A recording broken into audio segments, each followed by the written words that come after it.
Kinshasa, Joëlle Kalonga Kazadi est une artiste musicienne, designer, motivatrice et compositrice. Elle a déjà dans son actif 2 singles, à Golgotha et Shama, signés en espace d'1 année. Pendant la même période, elle a publié son premier livre, À la recherche du vrai moi. C'est à Bruxelles qu'elle a eu à parfaire ses performances dans le chant, mais aussi dans le leadership. Depuis quelques années, elle vit au Canada. L'équipe de Femmes Excellentes reçoit pour vous Joëlle Kalonga Kazadi. Bonjour Rose, comment vas-tu ce matin? Je veux bien, merci. Et toi? Je vais bien, merci. Nous avons le plaisir de recevoir aujourd'hui Madame Joëlle, qui est notre invitée. Bonjour Madame. Bonjour. Comment vous allez ce matin? Ça va bien, merci. Et vous? Ça va bien, merci. Nous avons tout à l'heure fait votre présentation.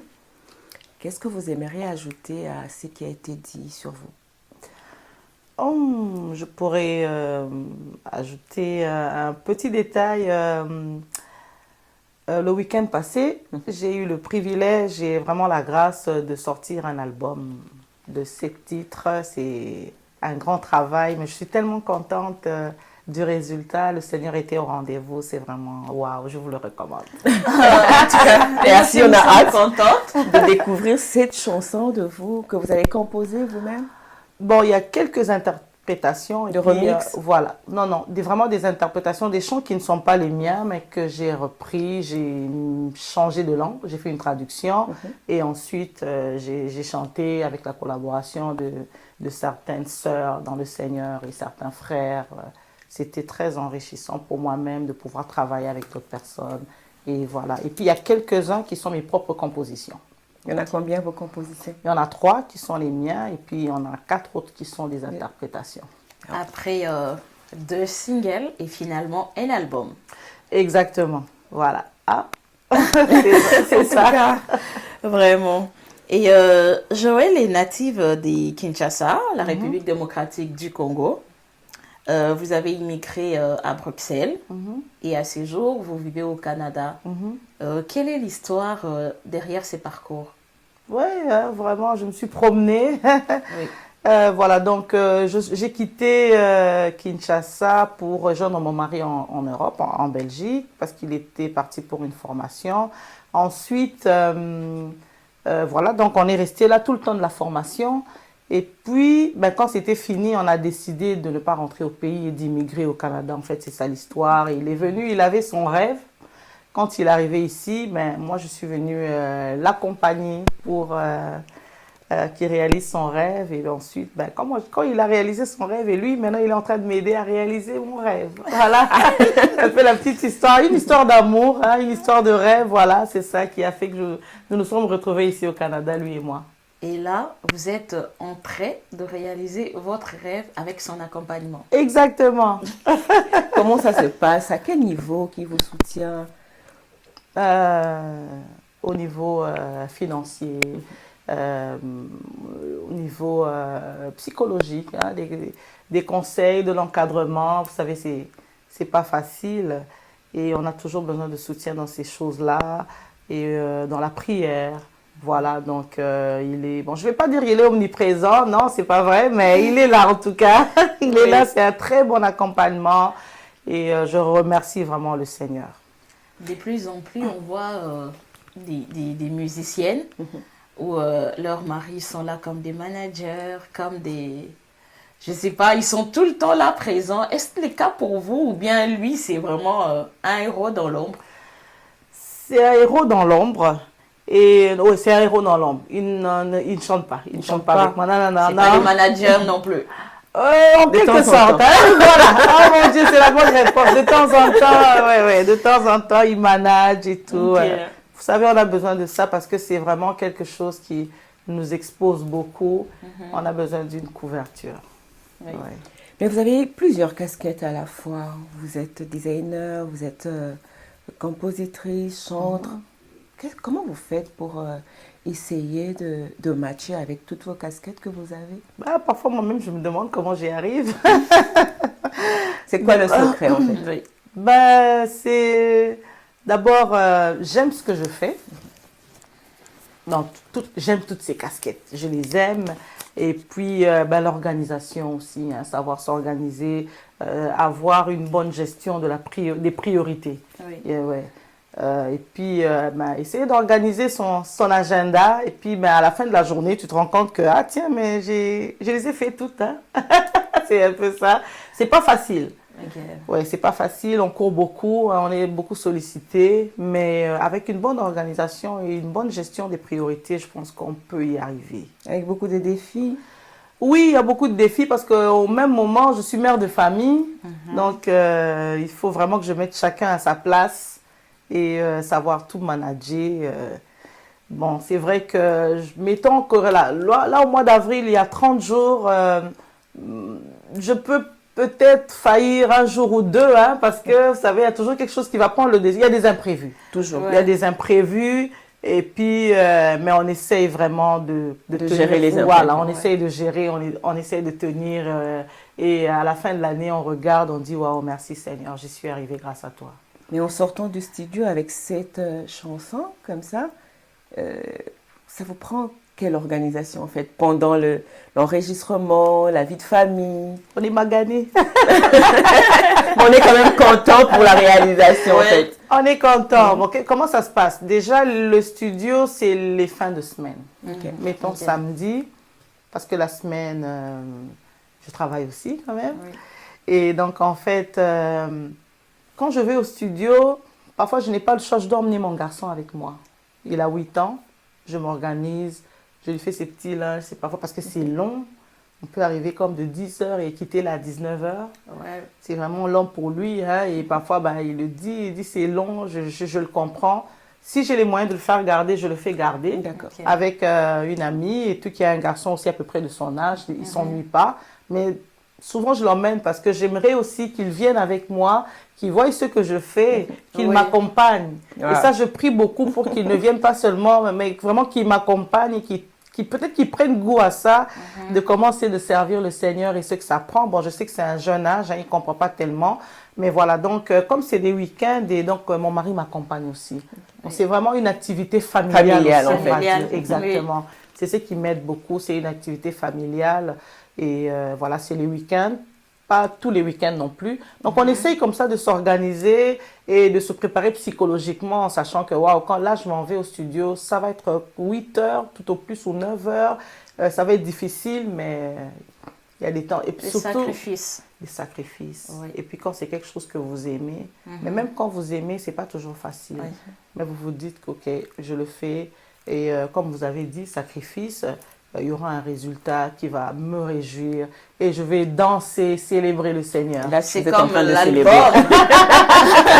C'est maintenant un moment de célébration. C'est la célébration. Il y a eu un moment de conception, et puis la gestation, et puis l'accouchement a eu lieu. C'était douloureux. Et les bébés qui amènent la joie. Donc, 7 bébés dans les bras. On oublie toutes les souffrances, les sacrifices. On oublie tout et là, maintenant, on continue notre cheminement. Voilà.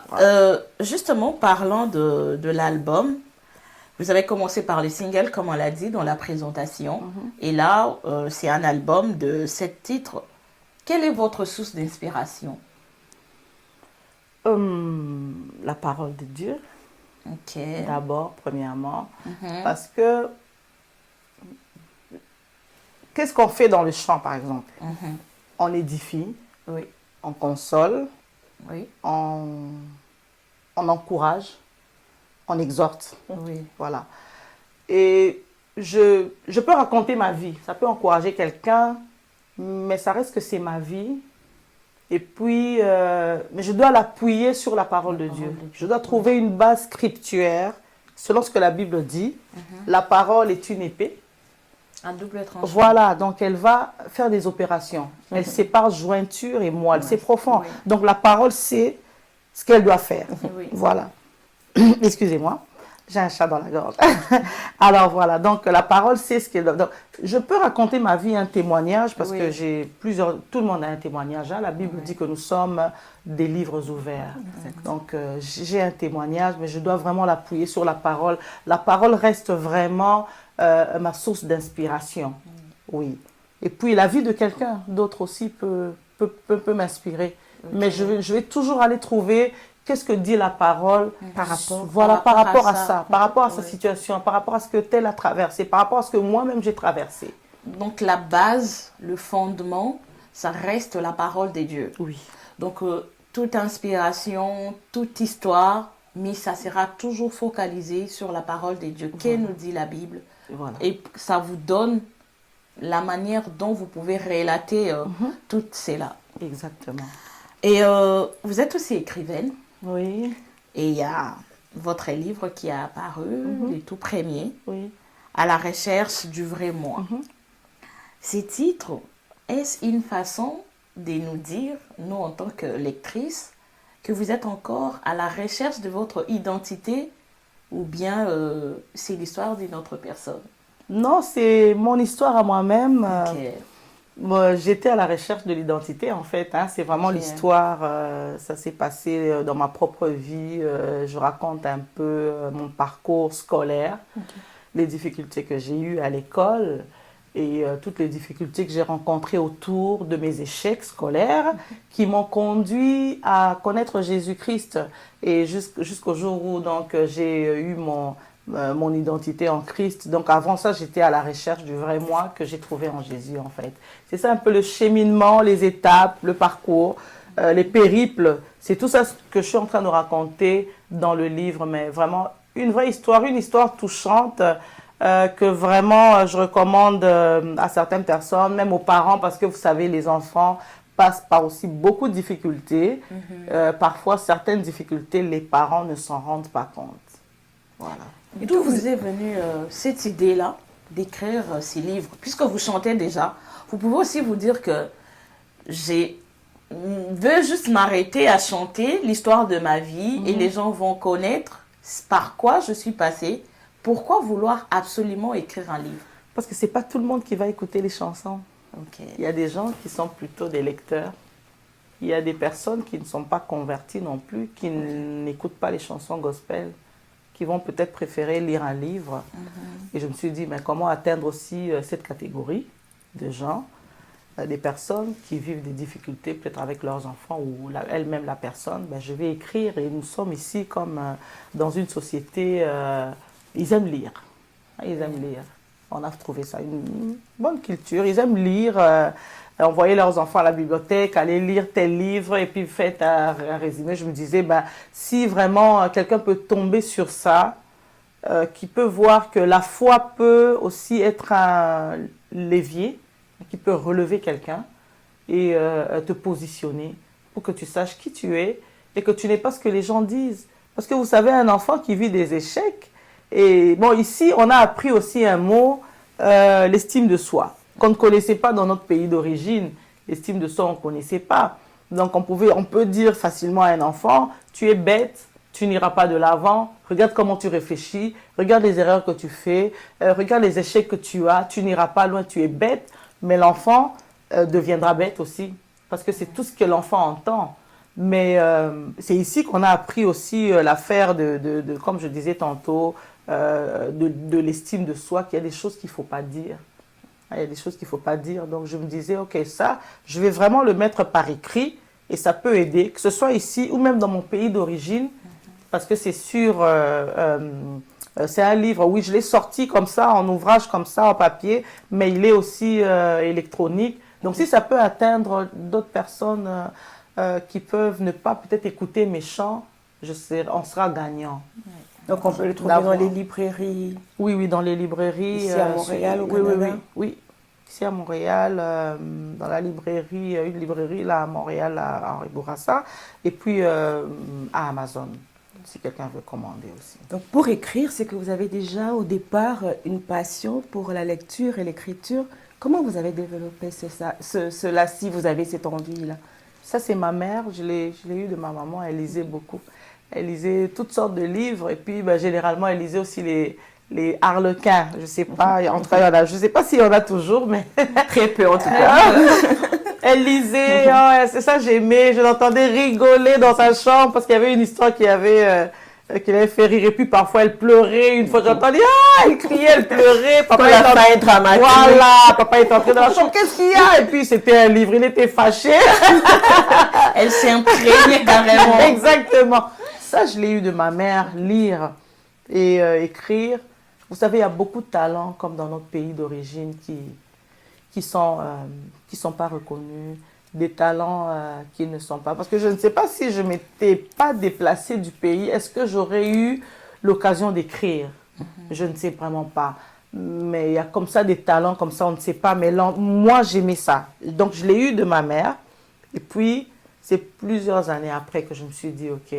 Ma maman me disait, il faut lire, parce que si tu lis beaucoup, tu écriras aussi correctement. Il faut lire. Donc, voilà, je lisais, je dévorais aussi les Harlequins avec elle. Je dévorais. Oui. Bizarrement, moi aussi, c'est ce qui m'a aidé à beaucoup lire aussi. Ce sont des livres comme ça qui m'ont vraiment appris.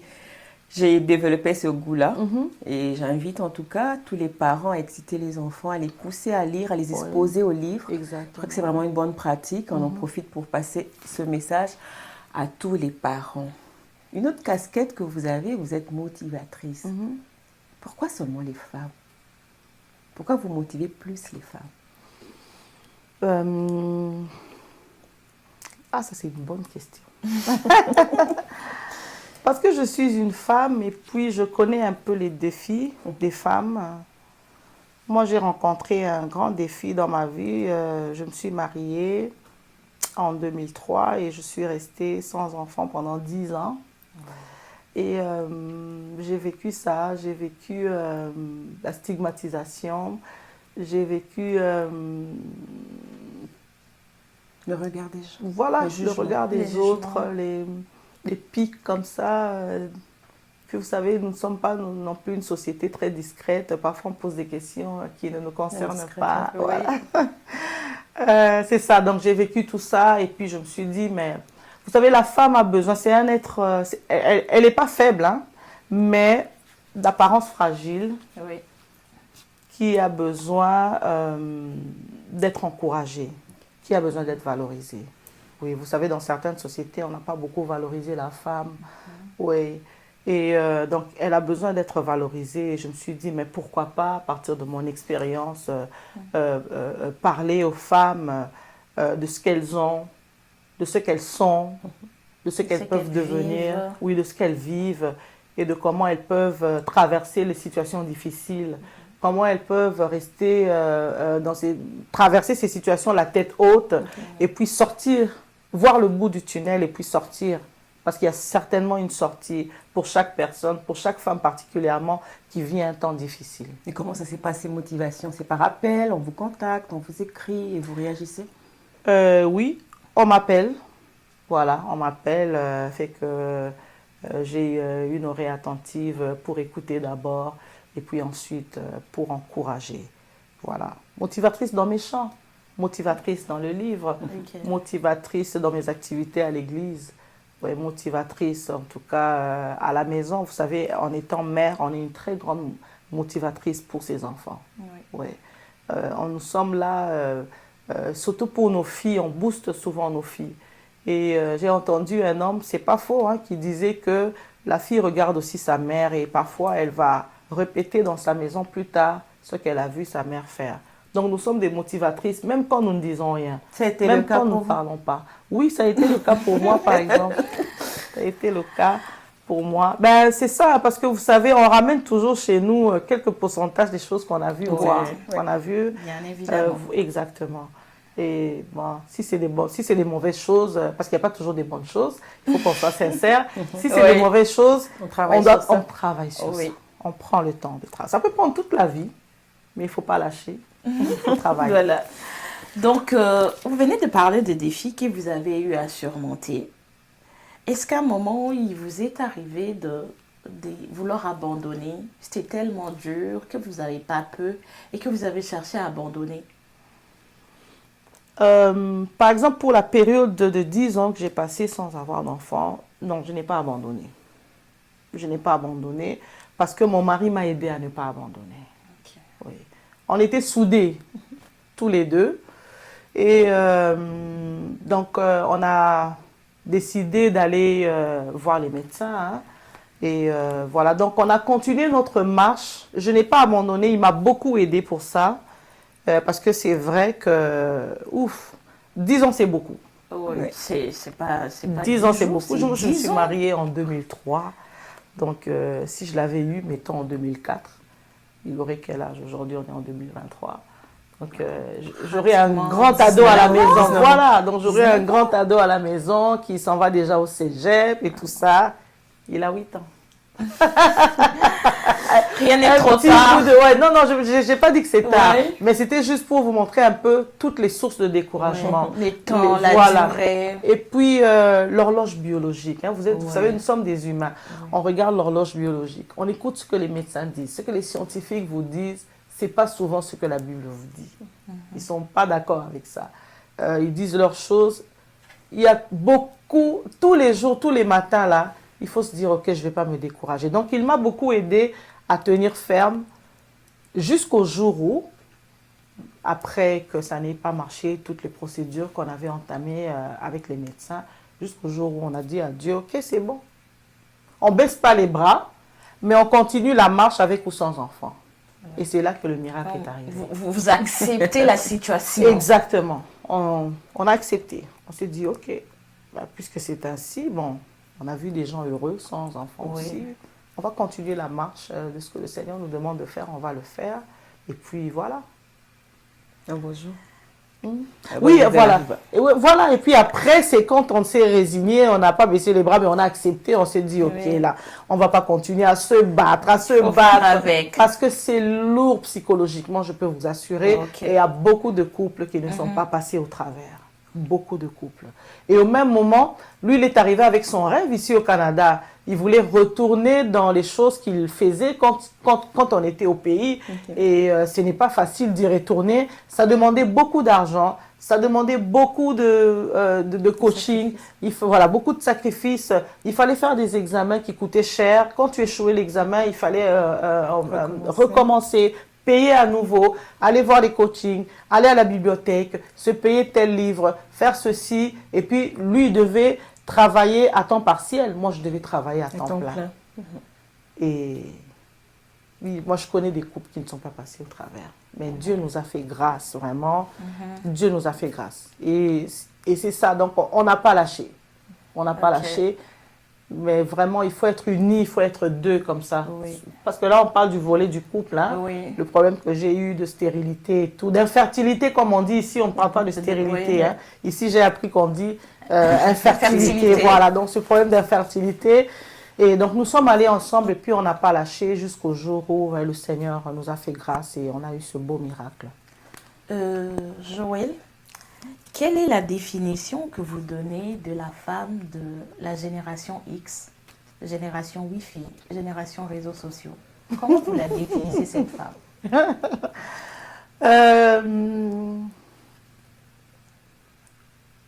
Elle est cette femme X de la génération actuelle de Wi-Fi, des réseaux sociaux.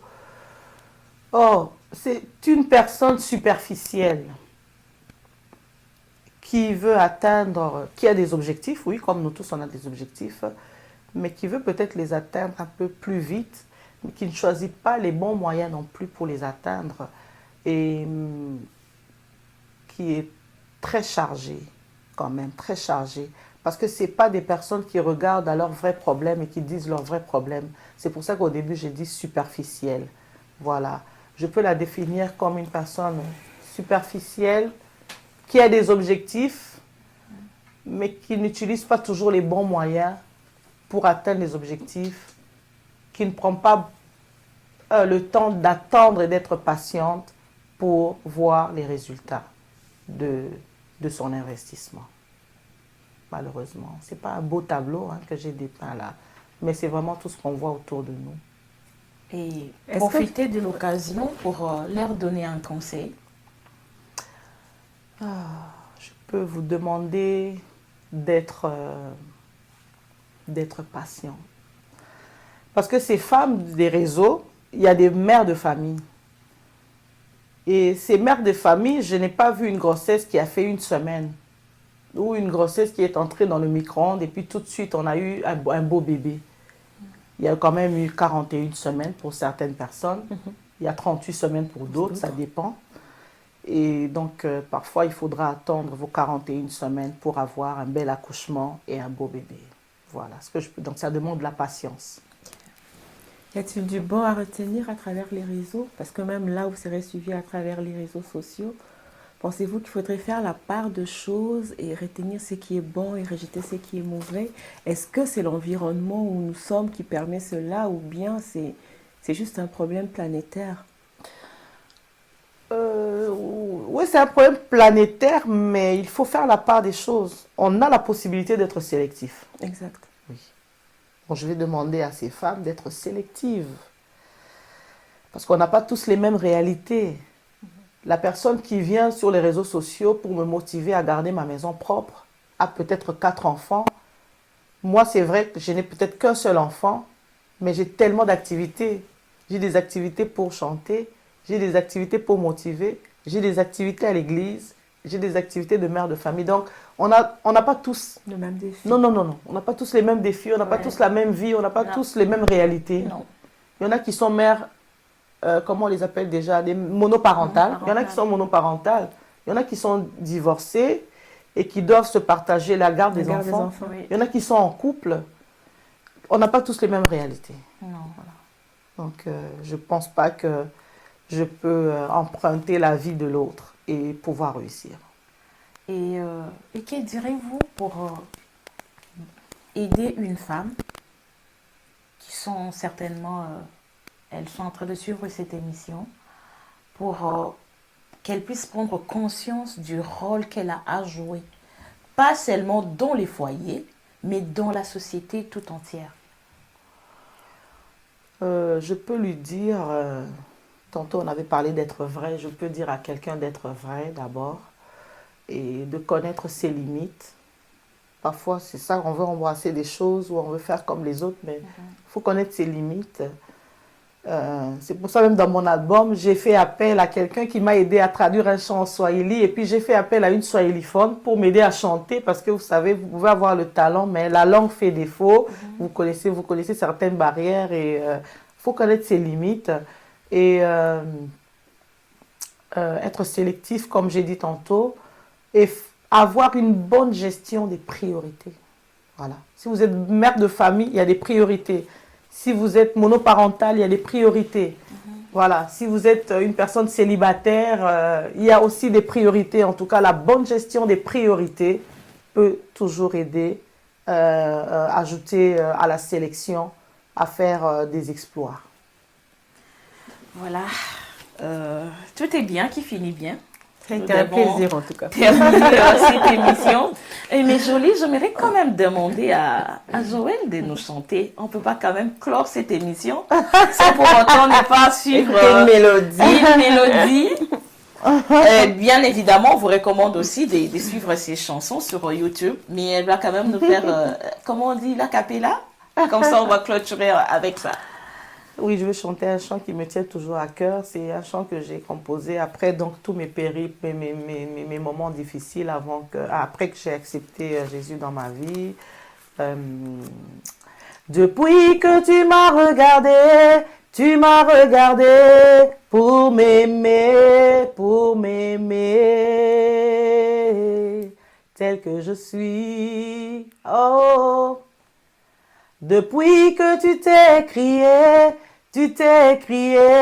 tout est accompli à Golgotha. Ma vie a commencé, j'ai reçu le salut, j'ai été recréé pour des œuvres parfaites en Jésus. Voilà.